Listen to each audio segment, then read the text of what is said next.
నమస్కారం. ఈరోజు ఆంధ్రప్రదేశ్ రాష్ట్ర ప్రభుత్వం అంటే కూటమి ప్రభుత్వం సంవత్సరం నిండినని సంబరాలు చేసుకోబోతున్నారు. ఈ సంవత్సరంలో మీరు చేసిన మంచి పనులు ఉన్నాయో లేదో మీకు తెలుసు, ప్రజలకు తెలుసు.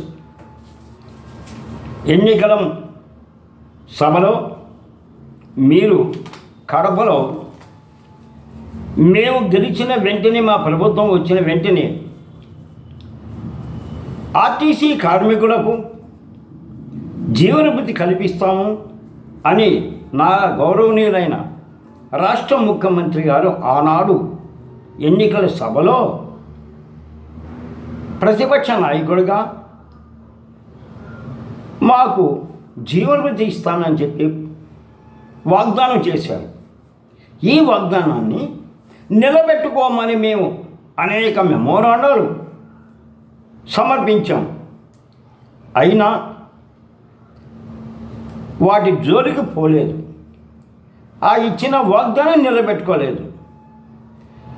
అసెంబ్లీలో గౌరవనీయులైన కడప ఎమ్మెల్యే గారు శ్రీమతి మాధవిరెడ్డి గారు ఆర్టీసీ కార్మికులు పెన్షన్ లేక అనేక ఇబ్బందులు పడుతున్నారు, వారికి వచ్చే పెన్షన్ చాలదు. ఈరోజు రిటైర్డ్ అయిన కార్మికులు అంటే ఈరోజు ప్రభుత్వంలో కలుపుకున్నారు. 2019 వరకు ఏపీఎస్ఆర్టీసీ గవర్నమెంట్ కాదు, అది ప్రైవేట్ కార్పొరేషన్, ప్రైవేట్ సంస్థ. కాబట్టి ఈపీఎస్ ఆ రోజులు ఈపీఎస్ మీద పెన్షన్లు ఉంటే 2013 సంవత్సరంలో కాంగ్రెస్ ప్రభుత్వం 60 రూపాయలు వాళ్ళకి కూడా 1000 రూపాయలు చేసి, తర్వాత వాళ్ళు ఓడిపోవటం, మోడీ గారు రావటం, మోడీ గారు వచ్చిన కానించి అసలు ఈ యొక్క ఈపీఎస్ పెన్షన్ గురించి పట్టించుకోకుండా కొంతమంది నాయకులేమో మేము చేస్తున్నాం, ఈరోజు వస్తుంది, రేపు వస్తుంది, ఎల్లుండి వస్తుంది, జనవరిలో వస్తుంది, ఫిబ్రవరిలో వస్తుంది, మార్చిలో వస్తుంది, ఏప్రిల్లో వస్తుంది, మేలో వస్తుంది అని చెప్పి, జూన్లో కూడా వస్తుంది అని చెప్పి ప్రగల్భాలు పలికేట్టుగా అనేకమైన వాళ్ళు అనేక రకమైన ప్రకటనలు చేస్తూ కార్మికుల్ని మోసం చేస్తున్నారు. ఈరోజు ఈ కూటమి వచ్చిన తర్వాత 1000 రూపాయలతో బతుకుతున్న వాళ్ళు నిన్న కరెంటు ఛార్జీలు ఇస్తే 4 యూనిట్లకి, ఇదిగోండి రికార్డెడ్గా మీకు నేను చూపిస్తున్నాను, 4 యూనిట్లకి 324 రూపాయలు వచ్చింది. మాకు వచ్చే పెన్షన్ 1000 రూపాయలు. ఒక్క నెల ఇంట్లో లేకుండా ఇంటికి తాళం వేసి బయట ప్రపంచానికి పోయి మేము ఒక్కసారి వస్తే 4 యూనిట్లు కాలితే మాకు 324 రూపాయల యొక్క కరెంటు ఛార్జీ ఇచ్చారంటే, ఈ ప్రభుత్వం ఒక సంవత్సరంలో ఈ యొక్క 4 యూనిట్లకి 324 రూపాయలు చేస్తే ఈ ప్రభుత్వానికి తప్ప, గత పాలకులది తప్ప, ఎవరిది తప్పు? మీరిచ్చే ఈ యొక్క పెన్షన్లు చాలకుండా ఆడుతున్నాం. సరే, మా పెన్షన్లు పెంచమని చెప్పి ఈ యొక్క సంవత్సరంలో మీకు గత ప్రభుత్వం ఉన్నప్పుడు మేము సైకిల్ యాత్ర చేసాము, అనేకమైన రకాలుగా సజ్జల రామకృష్ణారెడ్డి గారు మీరు అయిపోతే మేము ఓడిపోతాము అన్నారు. అందుకనే మా ఆర్టీసీ కార్మికులు కడుపు మండి ఆయన 170 అయితే నీకు అసలు 5 సీట్లు కూడా రావురా అని ఆర్టీసీ వారు వాడికి స్థాపం పెట్టారు. అదేవిధంగా వాళ్ళు మా పనిచేలు వాళ్ళు పోయారు. మేము ఈ సంవత్సరంలో దాదాపు 25 మెమోరాండాలు ఇస్తే, నెలకు 2 చొప్పున మేము ఇస్తే, ఈ 12 సంవత్సరాల్లో మాకు మీ సమస్య పరిష్కారం అయింది, మీరు పోయి మీ కన్సల్ట్ ఆఫీసర్లతో మీరు మాట్లాడుకోవచ్చు, మీరు చూసుకోవచ్చు అని చెప్పి మాకు మెసేజ్లు పంపించారు. తర్వాత లోకేష్ గారు కూడా మీ సమస్య పరిష్కారం అయింది, మీ సమస్య పరిష్కారం అయింది కాబట్టి మీరు పోయి మీ యొక్క అధికారులను కలుసుకోమని ఇస్తే, ఆ అధికారులు ఏం చేశారంటే, అయా నీది కార్పొరేషన్ కాదు, ఇది గవర్నమెంట్కి సంబంధించింది కాబట్టి ఇది గవర్నమెంట్ తెలియజేయాల్సిందే, గవర్నమెంట్ ఇవ్వాల్సిందే అని మాకు ఈ లెటర్ ఇచ్చారు. మాకు సంబంధం లేదు మేమని. మీరేమో మీ సమస్య పరిష్కారం అయిన లోకేష్ గారు ఒక లెటర్ ఇచ్చారు, ముఖ్యమంత్రి గారు ఒక లెటర్ ఇచ్చారు, మీ సమస్య అయిపోయింది మీ ఎండీ గారిని కలుసుకోవాలని. కానీ ఇవి మేనేజ్మెంట్ మటుకు ఈ లెటర్ ఇచ్చారు. ఇది మేనేజ్మెంట్ ఇచ్చిన లెటర్ అవునా కాదా ఒకసారి చూడమనండి. ఈ యొక్క దీనిలో వాళ్ళు మాకు ఇచ్చిన అసోసియేషన్ క్లియర్గా APSRTC welfare association of Nellore అని వాళ్ళు క్లియర్గా ఇచ్చారు. ఏపీఎస్ఆర్టీసీ వాళ్ళు ఆయన chief manager and board secretary, chief manager board secretary గారు ఇచ్చారు. మాకు సంబంధం లేదని. ఎందుకు మీరు మీరేమో పండుగలు చేసుకుంటాడో, మేము సంవత్సరం అయింది మీకు గెలిచేమేమో ఆనందం. ఒక ఆయన నిరసన అంట, ఆయన అసలు ఏమీ చేయకుండా రేట్లు పెంచుకొని అన్నీ చేసి ఆయన పోయాడు. మీరేమో పేద కార్మికులకు ఇది లేకుండా మీరు కూడా చేస్తున్నారు. మీరు నిజంగా ఈ సంవత్సరంలో అయితే ఆడవాళ్ళకి ఉచిత ప్రయాణ సౌకర్యం కల్పిస్తున్నారే, మరి దానికి ఎక్కడి నుంచి వస్తాయి? మేము అయ్యా ముసలివాళ్ళమైనాము, మేము తిరగలేక మాకు జబ్బులు వస్తే విద్యాధరపురం అక్కడికి పోవాలి కాబట్టి మేము ఇబ్బంది పడుతున్నాము. ఈ వయసులో ఒకవేళ ఎక్కడికైనా పుణ్యక్షేత్రం బాగుంటే ఇబ్బంది పడుతున్నాము. మీరు 2014 చంద్రబాబు నాయుడు గారు ఆల్ట్రా బస్సుల వరకు ఇచ్చారు, ఆ బస్సులు కూడా జగన్ గారు రద్దు చేశారు. కాబట్టి మాకు సూపర్ లగ్జరీలోనూ ఉచిత ప్రయాణం ఏమంటే మేము ఇంతవరకు లేదు. కానీ ఆడవాళ్ళకి ఇస్తారంట. ముందు లేదు మొగుడు అంటే పెసరపప్పు పెళ్ళాము అన్నారంట. అంటే ముందు వాళ్ళు ముందులెత్తిపోతుంటే ఎవరు సంతానం లేదని తీర్థయాత్ర పోయినట్లుగా కార్మికులకు మాత్రము వాళ్ళకి చేసే వాళ్ళకి మాత్రం మీరు ఆల్ట్రా బస్సులు రద్దు చేసి సూపర్ లగ్జరీ ఏమంటే మాత్రం గతి లేదు.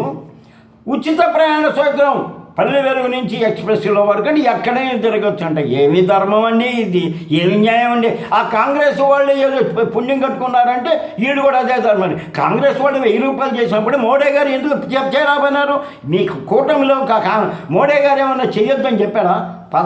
దాదాపు 11 సంవత్సరాలు పూర్తి చేసుకున్నారు మోడీ గారు కూడా. ఈ 11 సంవత్సరాల్లో ఈపీఎస్ కార్మికుల యొక్క ఆకలి మంటలు తెలియదు. ఆయన మటుకు ఆదానిని మటుకు ఆయన పెంచి పోషిస్తాడు. పేద కార్మికుల మటుకు పెంచి పోషించే శక్తి ఈ మోడీ గారికి లేదా? ఈయన ఒక కార్మిక ఇదంట. ఆయన అంతకుముందు ఆయన ఆయుష్మాన్ భారత్ పెట్టా, మీరందరూ కలిసి పోయి చూసుకోండి అన్నారు.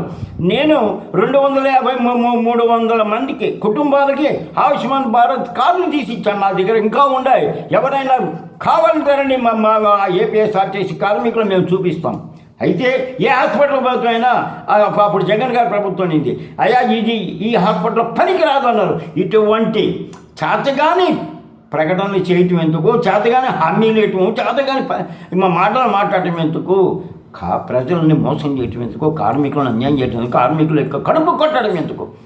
ఈపీఎస్ అనేది కాంగ్రెస్ పార్టీ వాళ్ళు 1952లో పెట్టారు.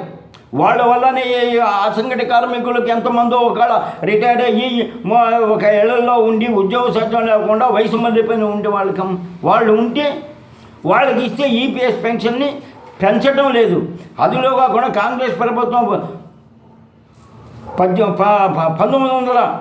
1995లో ఆగస్టు నెలలో వాళ్ళు ఒక స్టేట్మెంట్ ఇచ్చారు, మేము డిఏ ఇస్తాము అంటే ఆ రోజు అన్ని యొక్క సంస్థలు తీసుకున్నారు. డిఏ ఇస్తాము, ఇంతవరకు ఇవ్వాలి. డిఏ లేదు, ఏమీ లేదు. ఆ డిఏని కొద్ది రోజులు ఇచ్చారు. వాళ్ళు 2020 వరకు ఇచ్చారండి. అక్కడ 2000 నుంచి 2000 వరకు ఇచ్చారు. 2000 వరకు ఇచ్చి 2000 నుంచి నిలుపుదల చేశారు. ఆ నిలుపుదల చేసిందే కానీ ఆ డిఏ కానీ ఇప్పటి వరకు కానీ ఇస్తే ఒక్కోడికి 18,000 రూపాయలు వచ్చేది. కానీ అధిక ధరలు పెంచుతారు. ఆదాని గారు పెంచమంటే పెంచుతారు, పెట్రోల్ ధరలు పెంచుతారు, కరెంటు ఛార్జీలు కనబడకుండా పెంచుతున్నారు. 4 యూనిట్లకి 320 రూపాయలు ఇది వచ్చింది. ఇటువంటి వాళ్ళు మీరు ఈరోజు ఒక ఆయనేమో వ్యతిరేక సంబరాలంట. ఆయన ఎందుకంటే ఆయన చేసి ఆయన విశాఖపట్నంలో పెద్ద బిల్డింగులు కట్టుకున్నారు. ఆయన మాత్రం తల్లికి కూడు పెట్టల, చెల్లికి కూడు పెట్టల. ఆ చెల్లి తల్లి వల్ల ఆ రోజు ఆయన గెలుపుతాడు జరిగింది 2019లో. అటువంటి ఆయన మీకు పేద ప్రజలకి ఏం పెడతాడండి? ఆయన కేవలం తన యొక్క పార్టీనికి ఎవరైతే భుజాన వేసుకొని మోసారో వాళ్ళకి మాత్రమే చేసి కానీ ఎవరికి చేయలా. నిజంగా ఆయన పేద ప్రజలకైతే జగన్ గారు మరి నిబంధనలు పెట్టాడు. ఇది 300 యూనిట్లు పెట్టాడు. సొంత ఇళ్ళు ఉందా లేదా పెట్ట ఆ ఇళ్ళు ఎప్పుడో ఎవరో ప్రభుత్వం ఇచ్చిన ఆ ఇళ్లలో కాపురం ఉంటే నీకు సొంత ఇల్లు ఉందని చెప్పి చేస్తావు. అది ఉద్యోగం లేదయా బాబు, నిరుద్యోగాన్ని మీరు ఎట్టా పొడచలేదు కాబట్టి ఏదో కారో బోరో కొనుక్కొని వాళ్ళ కొడుకులు ఉంటే నీ కొడుకు కారు ఉంది కానీ పెన్షన్ రద్దు చేస్తారు. ఇవి మీ ప్రభుత్వాలు, ఇదా మీరు చేసింది, ఇదా మీ ప్రజాసేవ, ఇదే మీరు రేపు మళ్ళా మీరు వచ్చిన ఎలగబెట్టేది. ఒక దళితుడిని న్యాయం అడిగిన దానికి మాస్కులు అడిగిన దానికి కొట్టి చంపారు. మీరంటే మీరా చేసేది, మీరా ఇది చేసేది. కాబట్టి మీకు ఏమాత్రం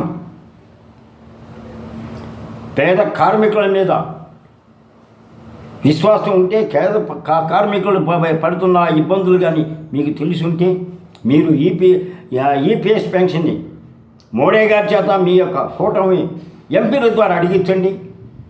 మీకు ఎన్నికల సభలో మా రఘునాథ్ రెడ్డి గారు మిమ్మల్ని అడిగిన క్వశ్చన్కి మీరు మాకు జీవన ప్రమాణం ఇప్పించండి. మీరు ఇచ్చిన ఆల్ట్రా బస్సు చాలా అనే పాసు వరకు దాన్ని ఇదేంది కాబట్టి వాటికి కూడా మీరు చేసి సూపర్ లగ్జరీ కూడా ఈ యొక్క ఇస్తారని ప్రార్థిస్తున్నాం. కాబట్టి మా అందు దయించి రేపు 4వ తారీఖు మీరు విజయోత్సవం చేసుకునే రోజున ఈ జీవన వృత్తిని ప్రకటిస్తారని కోరుతున్నాం. కాబట్టి మా సమస్యని మొన్న మహాసభలోనే ప్రకటిస్తాం అనుకున్నాం, కానీ మీరు ప్రకటించలేదు. రేపు 4వ తారీఖు అయినా సరే మీరు జీవన వృత్తి గురించి ప్రకటిస్తారని, మీ వల్ల కొన్ని వేల మంది కార్మికులు బాగుపడతారని ఆశిస్తూ విరమిస్తున్నాం. నమస్తే.